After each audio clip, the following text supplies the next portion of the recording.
This video will blow your mind. America? I love you, America. You know, in Western media, we've always been told that these people are bad, don't go to this place, this is what you're gonna get this, you're gonna get that. And over years, we've actually fallen for this propaganda.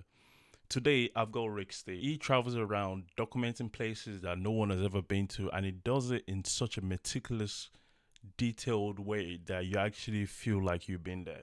This video was recorded and posted over almost 18 years ago, and it showed Iran in all its glory, its culture, its political spaces, and basically everything you need to know about this ancient civilization. And today I want you to watch this with me and we can both learn together. It's quite long, but I think what you will learn from it, it's a lot. Before we do, please subscribe to the channel. I'm looking to get up to 100 subscribers, and if you can help me by subscribing, I'll really appreciate it. It will encourage me to do more. So without any further ado, let's get into it. To enjoy a rich and fascinating culture, to get to know a nation that's a leader in its corner of the world and has been for 2,500 years, and to better understand the 70 million people who call this place home. We'll show the splendid monuments of Iran's rich and glorious past, discuss the 20th century story of this perplexing nation, and experience Iranian life today in its giant metropolis, historic capital, and a countryside village. Salam. Most important, we'll meet and talk with the people whose government so exasperates America. The situation is open. We'll go to Friday prayers in a leading mosque, consider the challenges confronting Iran's youth, enjoy the hospitality of a family dinner, and survive the crazy Tehran traffic before experiencing the tranquility of rural life and meeting joyful school kids on a field trip. You know, actually seeing those cool kids just remind me of the Minab girls that just got killed. You know, it's crazy that you're showing this right now, and these girls, obviously they're not the same one, but it just reminded me of that. Like over 160 schoolgirls were killed by a US-made bomb. It's insane, but yeah, let's carry on. Iran, twice the size of France, sits in an increasingly important corner of Asia, surrounded by Turkey, Iraq, Pakistan, and Afghanistan. We start in the capital, Tehran. Follow an ancient trade route south to the village of Abiane, to Esfahan, to Shiraz, and finish at Persepolis. Every country, including our own, limits access to foreign film crews. We're here in Iran with the permission of the Iranian government, and we're working within the limits it sets as we explore this complex society. Knowing we're here to explore social and cultural dimensions rather than contentious political issues, the Iranian government is allowing our work. It believes the Western media has given Iran an unfair image. They gave us our visas, provided we respect its limits as enforced by our guide. His job? Keep us safe, manage the complicated permissions, and keep an eye on what we're shooting.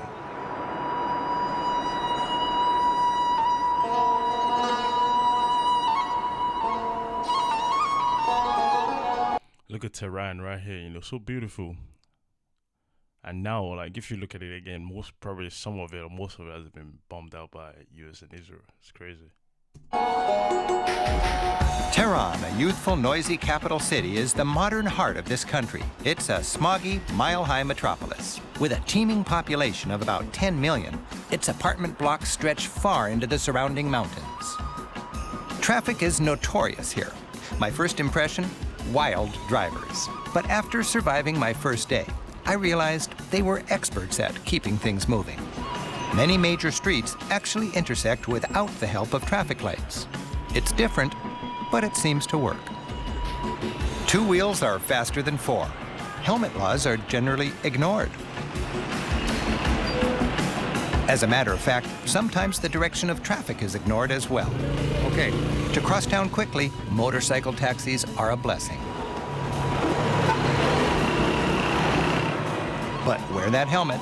I'd rather leave a little paint on passing buses than a piece of scalp. Pedestrians fend for themselves. Negotiating traffic as you cross the street is a life skill here. Locals say it's like going to Chechnya. Immersed in the commotion of a busy workday, apart from the chador-covered women and lack of Western fast food chains, Tehran seemed much like any city in the developing world. If you need to get somewhere in a hurry, or if your motorcycle taxi is under some big bus, thank goodness for the subway. Tehran's thriving subway moves over 1 million people a day. This subway system is really as good as anything I've seen in Europe.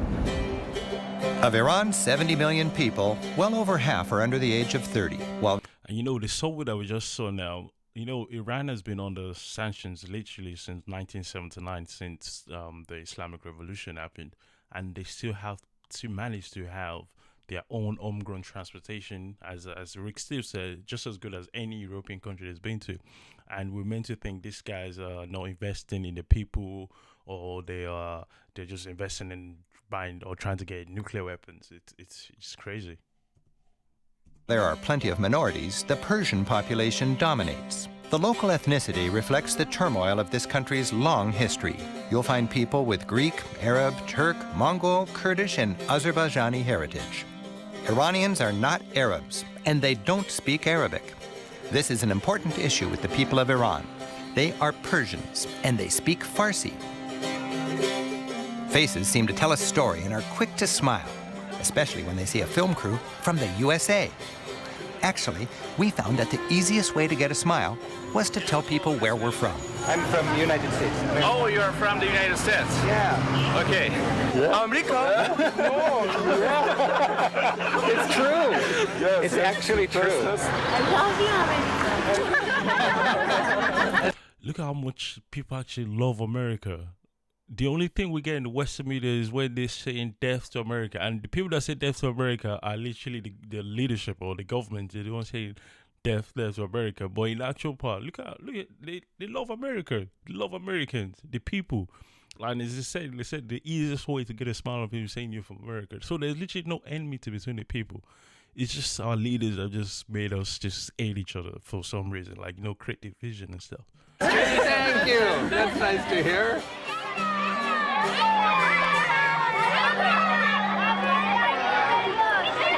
I was impressed by how the people we met were curious and eager to talk. Young, educated people are internet savvy and well informed about the West. They generally spoke some English. Anywhere foreigners went, signs were bilingual, Farsi for locals and English for everyone else. The script looks Arabic to me, but I learned, like the language, it's Farsi. The numbers, however, are the same as those used in the Arab world. Another communication challenge, people here have to deal with different calendars. Persian and Muslim for local affairs, Western for dealing with the outside world. What year is it? Well, it depends. After Muhammad, about 1,390 years ago. After Christ, 2,000 and some years ago. And all this complexity is the result of a long and tumultuous history. The National Museum of Iran helps to give an appreciation of this country's rich heritage. At first, I was disappointed by what seemed like a humble collection for such a great culture. Then I learned that most of its treasures were destroyed or looted by invaders, and much of what survived was taken away to the great museums in the West. The collection starts in prehistoric times, back when nomadic hunters were becoming farmers. This bronze plaque, featuring Gilgamesh, dates from about 1000 BC, a time when this region was in the realm of Mesopotamia. Then, in about 500 BC, with the great kings Darius and Xerxes, the mighty Persian Empire was established. Their art glorified their kings and the notion of peace through strength. You know, we hear Donald Trump and they say, peace to your friend. This is where they get it from. Culture flourished, and it was about this time that, with cuneiform, the Persian language was first put into writing.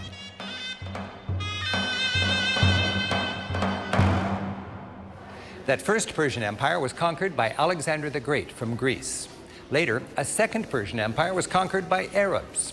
Then came invasions by Turks and Mongols. Finally, with the establishment of a third Persian Empire in the 16th century, this culture enjoyed a renaissance.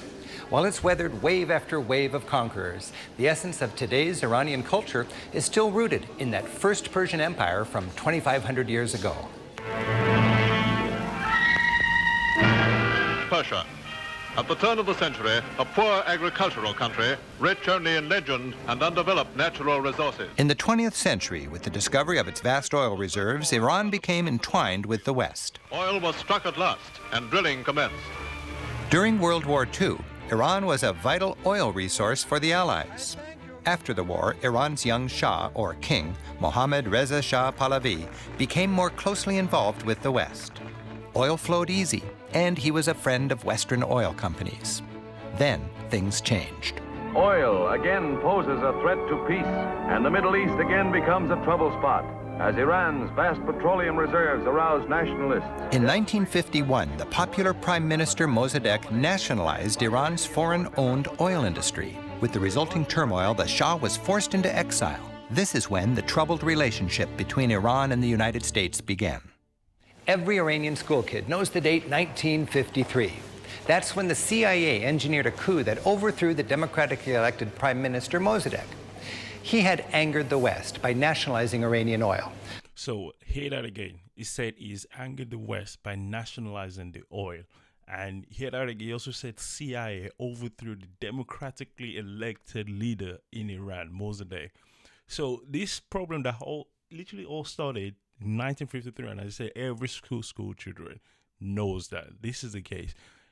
Iran never had any issue with us. They just wanted their own sovereignty.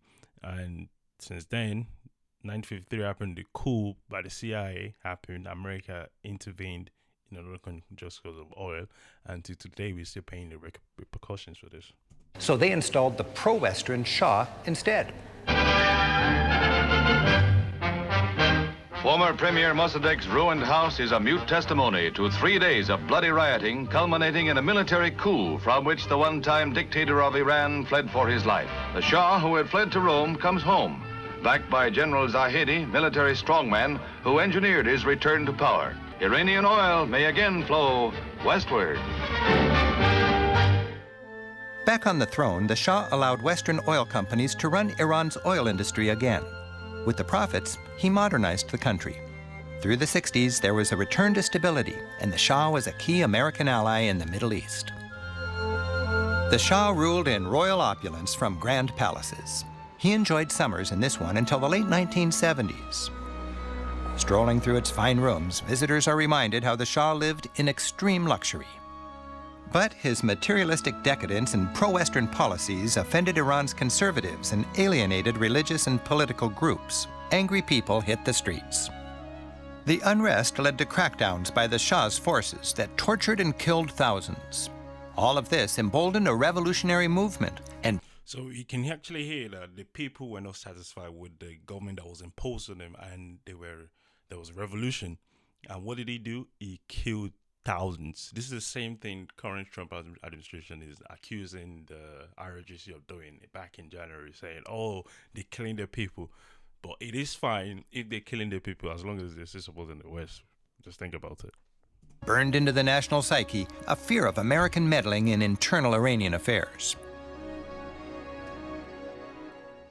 After 25 years of the Shah's rule, the Islamic Revolution threw him out and brought Ayatollah Khomeini back from exile. That revolution and the Ayatollah established the Islamic Republic, which rules to this day. Walking the streets here, I felt a disturbing presence of government. This is not a democracy.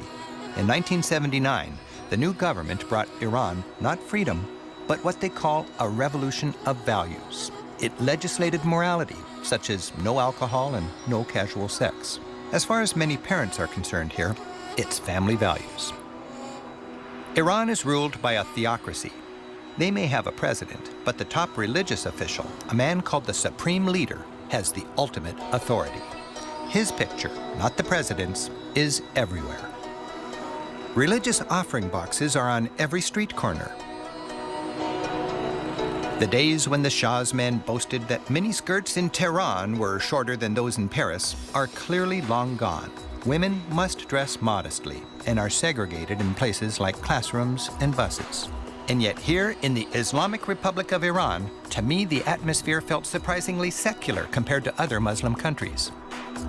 Skylines are not punctuated with minarets. I barely heard a call to prayer. Except for women's dress codes and the lack of American products and advertising, life on the streets here seemed much the same as in secular cities elsewhere in the developing world. While relatively uncluttered with commercial advertising, there are plenty of billboards and murals, and they pack a powerful propaganda message. Some religious murals are uplifting. This one is a Shiite scripture claiming the most caring help is to give good advice. Yet others are troubling and hateful. This one condemns what's considered American imperialism with skulls and dropping bombs rather than stars and stripes. And this one glorifies Hezbollah fighters and their struggle with Israel, which many here consider America's 51st state. This mural honors a martyr, one of hundreds of thousands who died fighting Saddam Hussein back in the 1980s. These murals mix religion, patriotism, and a heritage of dealing with foreign... And this Iran-Iraq war was something that happened between literally 1980 to 98, almost 8 years. And guess who backed Iraq? Guess who backed Saddam Hussein? Of course, the USA. An intervention. While I find some of them offensive, I see in these murals the fear and the spine of a people whose values are threatened. The greatest concentration of anti-American murals surrounds the former U.S. Embassy. In 1979, Iranian university students successfully stormed the embassy. They took 52 hostages and held them with the world looking on for 444 days. Some Iranians claim the hostage crisis was a way to radicalize the Islamic Revolution and put the hardliners in power. Others say it was a preemptive strike to stop the United States from orchestrating a military coup designed to overthrow their theocracy and put the Shah back in power. They also wanted to force the extradition of the Shah, who is in exile in the United States. Today it feels like the hostage crisis is old news and younger Iranians have moved on. The murals seem to drone on like an unwanted call to battle. A call which people I encountered, it seems, had simply stopped hearing. Tehran is a vibrant metropolis, Iran's social, artistic, and educational center. Its university is the oldest, biggest, and most prestigious in the land. It's quite selective. Only about 1 in 10 applicants get in. Here, as in other Iranian universities, students enjoy a higher education paid for by the government. But wandering through campus, we learned that free tuition comes with strict guidelines as dictated by the theocracy. While I hope to find some nonconformity, the vibe here made BYU seem like Berkeley. Compliance raged. Women are perfectly welcome. In fact, women outnumber Iranian men in both universities and in many respected professions. But segregation is the rule. In classrooms, it's men on one side and women on the other. There was no real student union center, just a small commons in each department, with a snack bar for men and an adjacent one for women. Despite the conservative atmosphere, we found students friendly, curious, and willing to chat. What do you study? Only for chemistry. Chemistry. Very difficult. Yes. For me, very difficult. And if you actually think about it and go look it up, there's a high level of literacy in Iran compared to any other countries, any Arab countries. And you have to also understand that there's so, like, if you look at the leadership in Iran right now, there's so many PhD holders in there. What do you study? Chemistry. All of you are chemistry. Yes. So we're learning very much when we come to Iran. For example? For example, the people are not angry with America. Yes. Government has a lot of war to each other because their benefits, but there's no war between people. That's a very interesting point. So the governments have a difficult time, but the people, if we meet the people, it's like this. Yes, they're friends to each other. Yeah, it's like They this. I should like be that. friends. Yeah. So for Americans, we're very religious people, but we make the government and the church apart, you know. It's not common to each other, but in Iran, unfortunately, the religious and the politics is mixed to each other. Yeah. So this And it's is. the main problem. You think that's? It's the main problem of, and it's the main point of that distance between people and government. So you're a modern young woman, Yeah, of course. well educated. I like to be. Yeah. Then you must cover your hair. It's a law in Iran. It's a law. It's yeah. a law. Now, I cannot shake your hand, No, because here is a religious society. so I can go like salam. Me too. I can go salam. No, bye, Khuda Hafiz. Khuda Hafiz. Khuda He's Hafiz. God, Okay, and I can shake his hand. Yes, yes. I'll shake your hand for her. Okay. Thank you. Do you like to take a picture? Do you like to take a picture together? I would like to take a picture. That's a good-looking hat. Yeah. Yeah. I have a game I like to play with all my new friends. I will go like this. Can I take a picture with you and Yeah, me? of course. And all of you guys together. So you Yes, can go here. okay. Okay. Are we ready? Yes. So we'll look into the camera and we'll say salam. Salam. We'll say people to people. People too. People to people.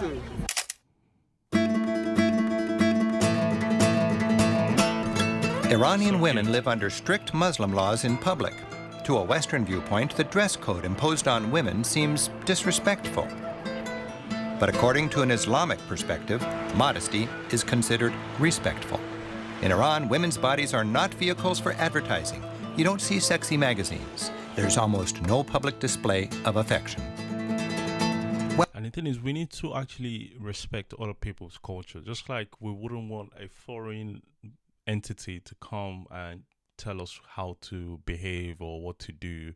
We need to respect that. We can't say we want to impose liberalism on these people by the end of a barrel. We can't say that, or by dropping bombs on them. It's impossible. If there's going to be an uprising, it has to come from within, just like how the Islamic Revolution came from within, because they were unsatisfied with the Shah rules, and it happened organically. When Donald Trump launched his military campaign against Iran, he thought, because of the protests that was orchestrated, obviously, first of all, the protests were organic because of they engineered the currency to make it crash.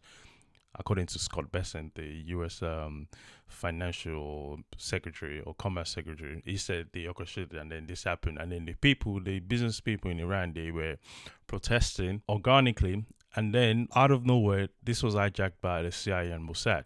How do I know this? Mike Pompeo, he posted this on there. The Mossad is right there with you in the field. So this was organic at first. They got hijacked, and then the Islamic Republic, the IRGC, they cracked down and they killed a lot of civilians, which I'm condemning in every shape and form. And then Netanyahu goes to the White House and say the Islamic Republic is ripe for the picking.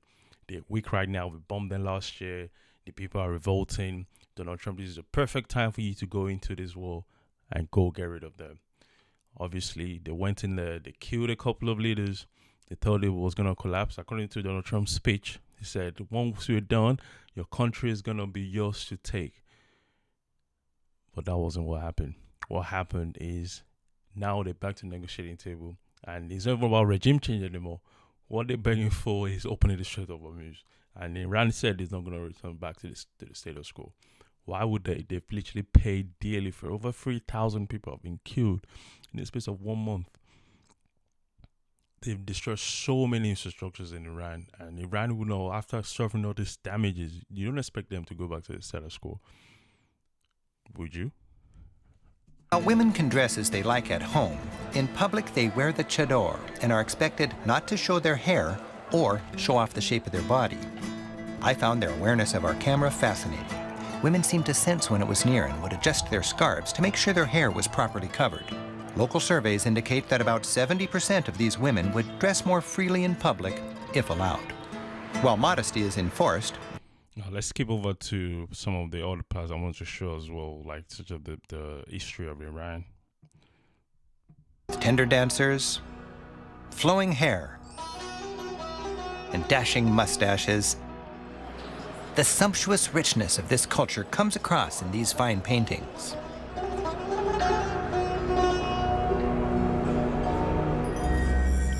Scenes in its grand hall show how, around 4 centuries ago, the king, or Shah, maintained, defended, and expanded his empire.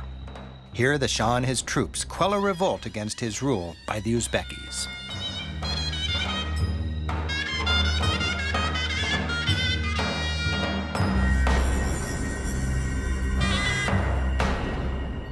Then, defending his empire, the Shah battles the Ottoman Turks with their frightening new artillery and manages to stop the Ottomans' eastward juggernaut.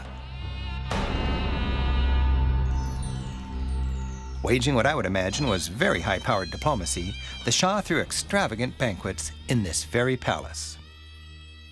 These splendid scenes seem to show off the very best of Persian life.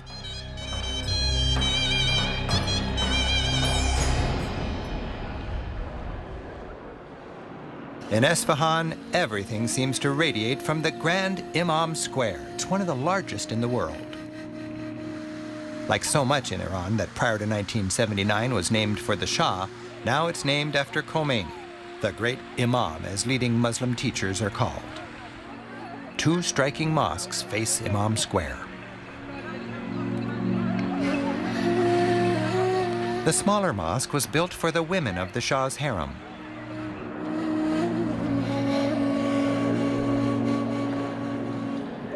Under its colorful dome, lattice windows illuminate intricate mosaic work.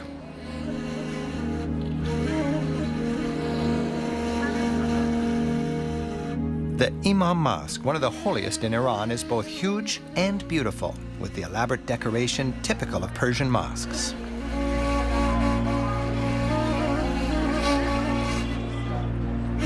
It has exquisite tile work and was constructed in the early 1600s. That's about when Bernini was redoing St. Peter's Basilica and Europe was in its Baroque age. Its towering facade is as striking as the grandest cathedrals of Europe, but Islam forbids images. Therefore, rather than the carved statues you'd find decorating a Christian church, a mosque has decorative designs and script. This creates a visual chant of Quranic verses praising Allah, or God. Locals believe that the color pattern of the tiles, light Turkish blue and dark Persian blue, is calming and contributes to spiritual healing. This mosque's cantor is happy to demonstrate the splendid acoustics of its 17th century dome. Allahu Akbar, Allahu Akbar. Ashhadu anna Mawlana Amir al-Mu'minin Aliyan Waliyullah. We're here, it seems, with much of Esfahan for Friday prayers. Filled with thousands of worshippers, the mosque comes to life.